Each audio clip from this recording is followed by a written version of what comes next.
बताया ईशान किशन ने कि मैं चाहता अगर 100 रन, अबे कौन सा बल्लेबाज छोड़ता है अपने 100? तूने क्या किया शाहीन को, नसीम को, हारिस को लेके तूने किया क्या? मुझे 260-66 करवा दिया होते। मैं कह रहा हूँ उसके पास विकेट कॉलम में एक आधा बड़ा नाम खड़ा होता तो आज हार्दिक पांड्या आप पर 130 रन करता।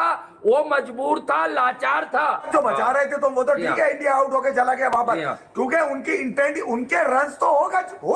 अबे पांड्या रन्स मार चुका था, चौड़ा होने की जरूरत थी नहीं। दोस्तों ये हम कह सकते हैं कि अगर बारिश नहीं होती तो टीम इंडिया ये मैच जीत भी सकती थी, क्योंकि 267 रन इस पर काफी थे। सिर्फ बाबर को गिराना था हमें, लेकिन जिस प्रकार से ईशान किशन और हार्दिक पांड्या ने पाकिस्तानी गेंदबाजों के संगुल से हमें बचाया, वो एक करिश्मा ही था, क्योंकि सीनियर पूरी तरह से फ्लॉप थे। लेकिन बिना हार जीत के भी कप्तान बाबर को गालियां पड़ रही है। आखिर ऐसी क्या वजह है? चलिए इस पर खास रिएक्शन देखते हैं पाक मीडिया का। नया बॉल ईशान के डिजास्टर का सबब बन रहा है। नया बॉल बन रहा है। अगर ईशान को बीच में खिलाओ तो एक तो वो लेफ्ट हैंडर है, ऊपर से उसके पास अच्छे शॉट है। शादाब खान को किल कर दिया उसने हमारे। देखिए मेगा इवेंट्स में शादाब हमारा premier bowler plus premier batsman रहता है। पहले सिर्फ इन स्विंग पे रिलाई करता था। मैं आपको कह रहा था ना कि आप बड़े मैच में नोट कीजिएगा मॉर्नी मोकल ने उसे क्या सिखाया है कि बेटा लेंथ से एक आधा बाहर निकाल, 2 बाहर निकाल, अनसर्टेनिटी पैदा कर, दोनों डिसमिसल में वो दिखेगा।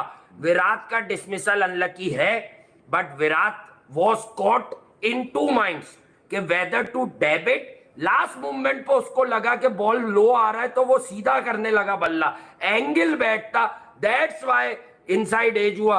और मैं माजरत चाहूंगा, विराट को तुमने आउट कर लिया, रोहित को तुमने बोल्ड कर दिया, गिल को तुमने बोल्ड कर दिया, और क्या श्रेयस अय्यर तुम खा गए शॉर्ट बॉल के ऊपर। तो फिर बचा कौन इंडिया के पास? अबे एक तो वही बचा पांड्या जो कह रहा था वेस्ट इंडीज से हारने के बाद कि समटाइम हारना जो होता है वो अच्छा होता है टीम के लिए। अच्छा भाई कितना अच्छा होता है ये उससे अपनी बैटिंग से बता दिया कि मैं चाहता तो बल्ला नीचे ही रखता, मेरे 100 हो जाते। ये बताया ईशान किशन ने कि मैं चाहता अगर 100 रन, अबे कौन सा बल्लेबाज छोड़ता है अपने 100? बल्ला क्यों उठाया उसने? इसका मतलब है टीम की जरूरत है। ठीक है मतलूबा स्कोर पे नहीं पहुंचा, मगर इंटेंट क्या नजर आई?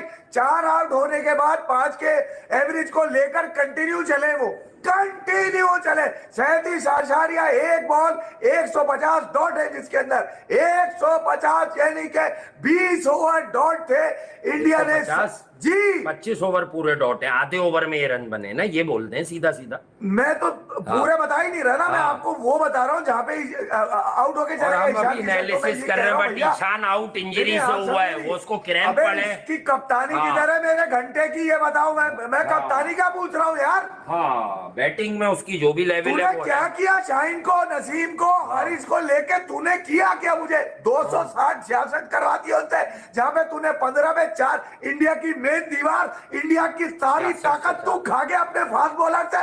उसके बाद ये कौन है? कहाँ है तेरा दिमाग यार ग्राउंड के अंदर? ये बात तो सही है। 100, 120, 130, 140, 150 बात पैक था इंडिया ने। उसके बाद अबे पूरी दुनिया को तुमने लगाया है, विराट को गिरा देंगे, रोहित को खा जाएंगे।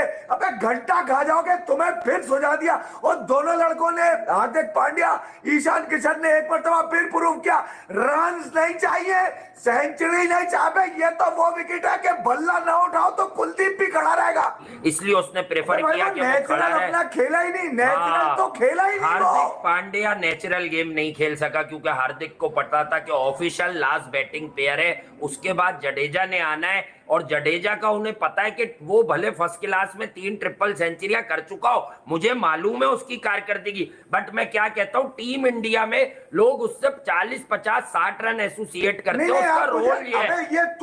ये कौन सा माइंडसेट, कौन सा मोमेंटम, कौन सी डेफिनेट अप्रोच, ये कौन सी अप्रोच है? मुझे एक बात, आप किसी भी टीम को एनालाइज करते हैं तो उसकी इंडिया की स्ट्रेंथ क्या थी? बैटिंग में कौन था? रोहित था, विराट था, गिल था, अय्यर था, बस खत्म। उसके बाद घंटा रह क्या गया। ईशान किशन तो सर्वाइवल खेल के गया गेम, इंडिया को वहां पे उतने रन देके चला गया जहां पे सिराज, बुमराह, कुलदीप, शार्दुल ठाकुर, हार्दिक पांड्या से मैच निकाल के दे।